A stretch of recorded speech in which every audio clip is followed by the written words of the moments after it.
दूर दराज के जंगल में तेज बारिश हो रही है। आसमान के काले बादलों ने चांद को ढक दिया है। कड़कती बिजलियां वातावरण को और रहस्यमयी बना रही है। गांव की प्रमुख वशिष्ठी नदी में पानी जोरों से बह रहा है। पानी का तेज प्रवाह देखते हुए एक बूढ़ा आदमी बड़ी चिंता में दिखाई दे रहा है। ये बिरजू है। नदी के किनारे गांव से दूर बिरजू अपनी छोटी सी नाव खड़ी करके ग्राहकों का इंतजार कर रहा है। क्या करूं? ग्राहक कहां से लाऊं? पिछले 4 दिनों से बारिश रुकने का नाम नहीं ले रही। पता नहीं कब ये बारिश रुकेगी और कब मैं लोगों को अपनी नाव की सवारी करवाऊं। वशिष्ठी नदी के किनारे रहने वाला बिरजू माझी का काम करता था। नदी देखने आए पर्यटकों को वो अपनी नाव में बिठाकर नदी की सैर करवाता था और इसी से वो अपना घर चलाता था। नदी के पार घने जंगलों में बिरजू का छोटा सा घर था। बिरजू गांव छोड़कर उस घने डरावने जंगल में क्यों रहता है, ये कोई नहीं जानता था। दिन भर बिरजू नाव चलाता और देर रात नदी के पार घने जंगल में चला जाता। कई लोगों ने उसे उस पार जाते हुए देखा था, लेकिन होंगी उसकी कोई मजबूरी, ऐसा कहकर टाल दिया गया था। बिरजू की अकेली जिंदगी काफी खुशहाल थी, लेकिन गांव वालों के लिए उतनी ही रहस्य से भरी हुई। भाई इस बार तो नेचर फुल एंजॉय करना है, कोई कसर नहीं छोड़नी है। हाँ समर, इस बार तो खूब मजे लेंगे। और मैंने सुना है कि इस गांव में वशिष्ठी नदी का नज़ारा बहुत मशहूर है, लेकिन आदित्य नदी में जाने से मुझे डर लगता है। अरे डर मत, मैं हूं ना। ऐसा कहकर दोनों नदी के किनारे पहुंचते। दूर नाव में बैठे बिरजू की नजर जैसे ही उन दोनों पर पड़ती है, उसकी आंखें चमकने लगती हैं। उसकी खुशी का ठिकाना नहीं रहा। आदित्य, इतनी तेज बारिश हो रही है, मुझे लगता है कि ये बारिश रुकने वाली नहीं है। शायद आज नदी का सफर हमारे नसीब में नहीं। ओए! अरे भाई वो देखो, किनारे पर शायद कोई माझी है। दोनों चलकर बिरजू की तरफ चलने लगते हैं। बिरजू चप्पू लेकर खड़ा था और दोनों आते ही बोलने लगा, साहब नदी देखनी है, आओ मैं घुमाता हूं। समर और बिरजू एक दूसरे की तरफ देखते हैं। हाँ हमें नदी में सफर करना है, लेकिन वातावरण की स्थिति देखकर मुझे नहीं लगता आज जाना उचित होगा। सही कहा, मुझे भी ऐसा ही लगता है। यह सुनकर बिरजू का चेहरा चिंतित हो गया। इतने ठंडे मौसम में भी उसके चेहरे का पसीना साफ दिखाई दे रहा था। आखिर उसे किस बात की चिंता थी? अगर ये दोनों आज उसके साथ नहीं गए तो ऐसी कौन सी आफत उस पर आने वाली थी?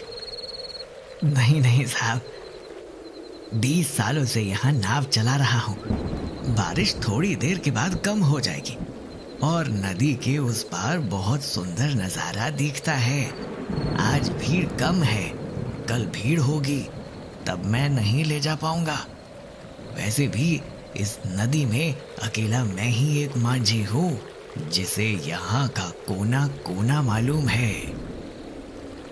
समर और आदित्य सोच में डूब गए। चलते हैं ना भैया, इतनी दूर आए हैं, बाद में ऐसा मौका नहीं मिलेगा। समर ने एक बार आसमान की ओर देखा। अपने छोटे भाई की इच्छा को वो टालना नहीं चाहता था। ठीक है चलते हैं।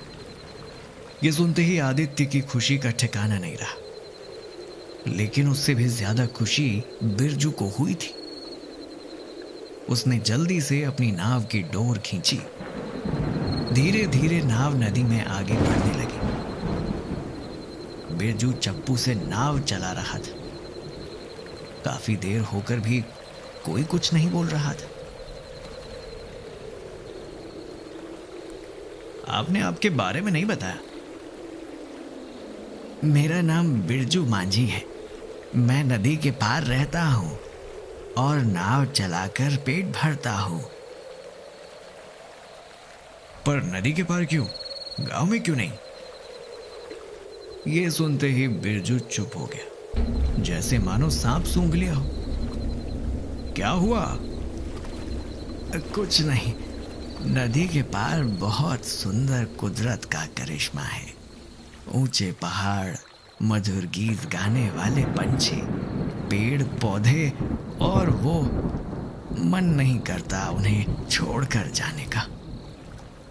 वो कौन? वो और कौन? जानवर और कौन हो सकता है? समर और आदित्य एक दूसरे को देखने लगे। अगर आप कहें तो आपको मैं मेरे घर ले जा सकता हूँ। बहुत अच्छी जगह है, आज रात वहां रुकना। कल सुबह मैं फिर से नदी किनारे तुम्हें छोड़ दूंगा। नहीं नहीं, हमें अभी छोड़ दो। अरे भैया, ऐसा मौका फिर कहाँ मिलेगा? और रहने के लिए बिरजू का घर भी तो है। मौसम का लुत्फ उठाने का ये चांस फिर से नहीं मिलेगा। ठीक है, चलते हैं। थैंक यू भैया। नाव धीरे धीरे दूसरे किनारे की तरफ बढ़ रही थी। बारिश अब बढ़ गई थी। आसमान में बिजलियां चमकने लगी। हवा का जोर इतना था कि नाव भी हिचकोले खाने लगी थी। थोड़ी ही देर बाद नाव किनारे तक पहुंची। बिरजू के पीछे दोनों भाई चलने लगे। जंगल से जाता हुआ ये छोटा सा रास्ता था। जंगल काफी घना था। रात के पंछियों की आवाज वातावरण को और ज्यादा रहस्यमयी बना रही थी। बिरजू ना थके चल रहा था। आदित्य और समर की तो हालत खराब हो गई थी। और कितनी दूर जाना है बिरजू? बस पहुंचने ही वाले हैं। बारिश अब थोड़ी कम हो गई थी। थोड़ी ही देर में तीनों बिरजू के घर पहुंचे। घर काफी पुराना था। घर को बनाने में ज्यादातर लकड़ी का इस्तेमाल किया गया था। घर 2 मंजिली था। आदित्य और समर तो ये देखकर चौंक गए। बिरजू, जंगल में इतना आलीशान घर किसने बनाया? मेरे दादाजी ने। वो बहुत अच्छे कारीगर थे, उन्होंने ही ये बनवाया है। अच्छा, चलो ठीक है। विंटेज वाली फील आ रही है एकदम। तीनों घर के अंदर गए। घर के अंदर का नजारा देखकर समर और आदित्य हैरान हो गए। ये तो किसी अमीर आदमी का घर लगता है। तुम्हारे पूर्वज इतने अमीर थे तो तुम्हारी ऐसी हालत कैसे हुई? किस्मत का खेल है साहब, किस्मत का खेल। समर और आदित्य को बिरजू की बात समझ नहीं आई। चलो तुम्हें तुम्हारा कमरा दिखाता हूं।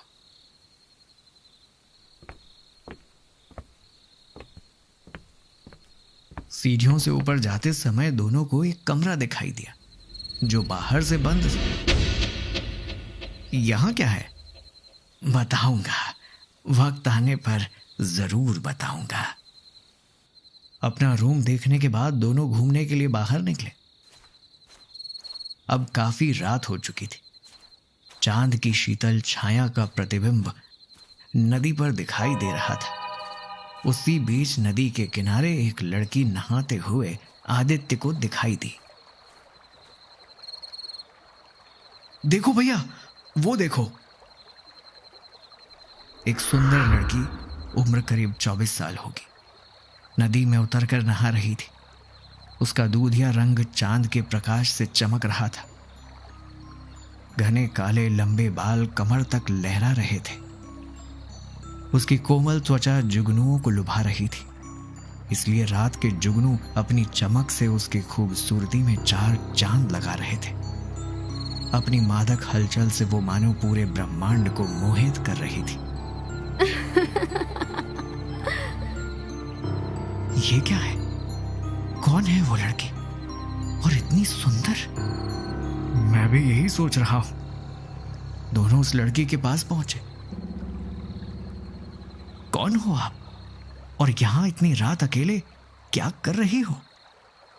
मैं कामिनी, बिरजू की पत्नी आवाज इतनी मधुर थी कि मानो समर और आदित्य के कानों में शक्कर गिरी हो। बिरजू की पत्नी इतनी सुंदर। भैया, कुछ तो गड़बड़ है।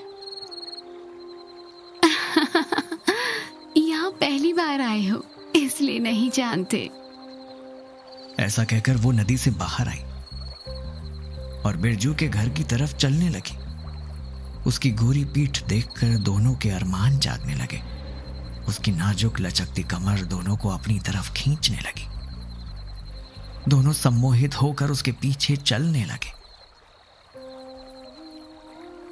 वो लड़की घनी झाड़ियों में कहीं गायब हो गई।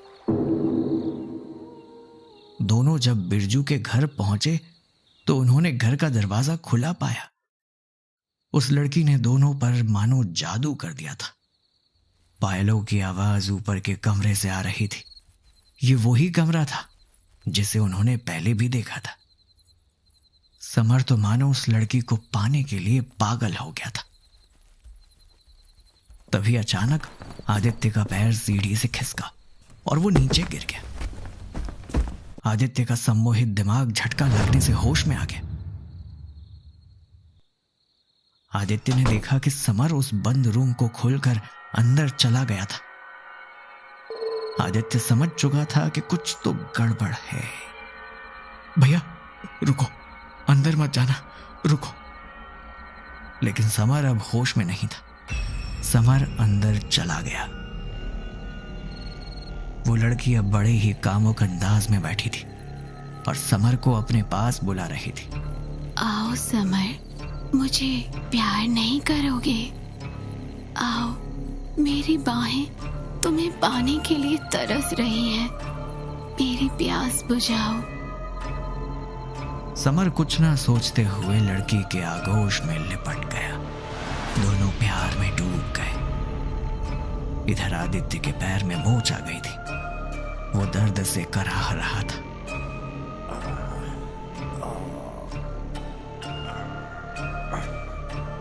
लेकिन उसकी मदद कौन करता? तभी बिरजू दरवाजे से अंदर आया। चिंता मत करो, अगला नंबर तुम्हारा ही है। ऐसा कहकर बिरजू ने आदित्य के पैर पर अपनी लाठी से वार किया। आदित्य दर्द से चिल्लाया। बिरजू सीढ़ियों से ऊपर गया और उसी बंद कमरे में चला गया। कुछ देर बाद काफी प्रयास करके आदित्य अपने पैरों पर खड़ा हुआ और लंगड़ाते हुए जैसे तैसे सीढ़ियों से ऊपर आया। जैसे ही आदित्य ने कमरे का दरवाजा खोला, उसके पैरों तले जमीन खिसक गई। समर और वो लड़की मिलन कर रहे थे और बिरजू समर के ऊपर लेटकर उसकी गर्दन से खून चूस रहा था। समर का शरीर अब किसी चूसे हुए आम जैसे पतला हो गया था, लेकिन अभी भी वो उस लड़की के सम्मोहन में कैद था और उसी का फायदा उठाकर बिरजू उसका खून चूसे जा रहा था। बस कुछ देर और यक्षिणी, फिर मैं दूसरा शिकार ले आता हूं। इसका भाई नीचे ही पड़ा है।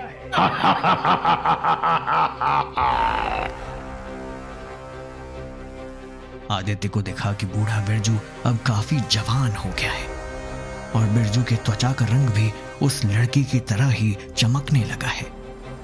अब बिरजू ने समर का कंधा अपने नुकीले दांतों से चबा डाला।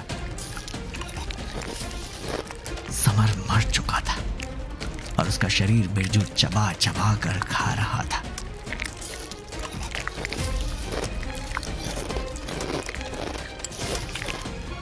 यक्षिणी ने भी समर का दिल फाड़ कर निकाला और अपने नुकीले दांतों से चबा चबा कर खाने लगी। दोनों अब अपने असली रूप में आ गए थे। यक्षिणी का जिस्म जितना सुंदर था, उतना ही भयानक उसका चेहरा था। आदित्य चुपचाप पीछे हटा और उसने दरवाजा बाहर से बंद कर लिया। वो धीरे धीरे सीढ़ियों से नीचे उतरा और बड़ी ही सावधानी से उसने घर का मुख्य दरवाजा भी बाहर से बंद कर दिया। अब आदित्य लंगड़ाते हुए भागने लगा। घने जंगल से रास्ता ढूंढते हुए वो नदी किनारे पहुंचा। चांद की रोशनी में उसे किनारे पर खड़ी बिरजू की नाव देखी। आदित्य उस नाव पर बैठ गया और जोर जोर से चप्पू चलाने लगा। नाव अब बीच नदी में पहुंच गई थी। हल्की हल्की बारिश शुरू हो गई थी। तभी अचानक दूर उस किनारे पर दो परछाइयां आदित्य ने देखी। ये जरूर वही लोग होंगे। आदित्य जोर जोर से चप्पू चलाने लगा। उसने देखा कि उन दोनों में से एक ने नदी में छलांग लगा दी है और वो तेजी से आदित्य की तरफ तैर के आ रहा है। अब गांव वाला किनारा थोड़े ही दूर था। बस कुछ देर और आदित्य, तुझे कुछ भी करके किनारे तक पहुंचना है, नहीं तो तेरा वही हाल होगा जो समर भैया का हुआ है। आदित्य ने देखा कि नदी में तैर कर आ रहा वो व्यक्ति कोई और नहीं बल्कि बिरजू ही है। बिरजू किसी हैवान के जैसे पानी में तैर रहा था।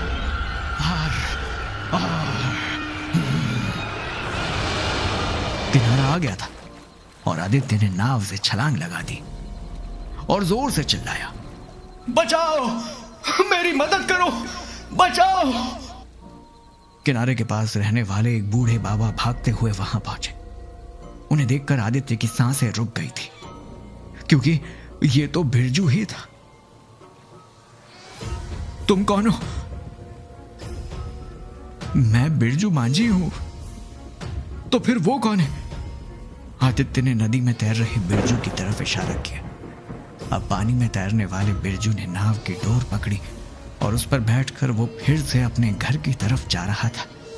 लेकिन अब वो काफी डरावना दिखाई दे रहा था। उसकी आंखें चमक रही थी और चेहरे पर हंसी थी, लेकिन नुकीले दांत उभर के ऊपर दिखाई दे रहे थे। ये यक्ष का बेटा है। तुम इसके चंगुल में फंस गए थे क्या? ये तो कई बार यहाँ के लोगों को दिखाई देता है। अलग अलग भेष में आता है और मासूम भोले लोगों को नदी के पार अपने घर ले जाता है। वहां उसकी पत्नी यक्षिणी लोगों से संभोग करती है और फिर दोनों उन मासूमों को खा जाते हैं। ये पहली बार हुआ है कि कोई यक्षिणी के घर से जिंदा वापस लौट आया है। कैसे बेटा, तुमने ऐसा कैसे किया? तुम जिंदा वहां से भाग कैसे आए? कुछ देर तक आदित्य कुछ नहीं बोला और एकदम से अपने घुटनों के बल पर बैठकर रोने लगा।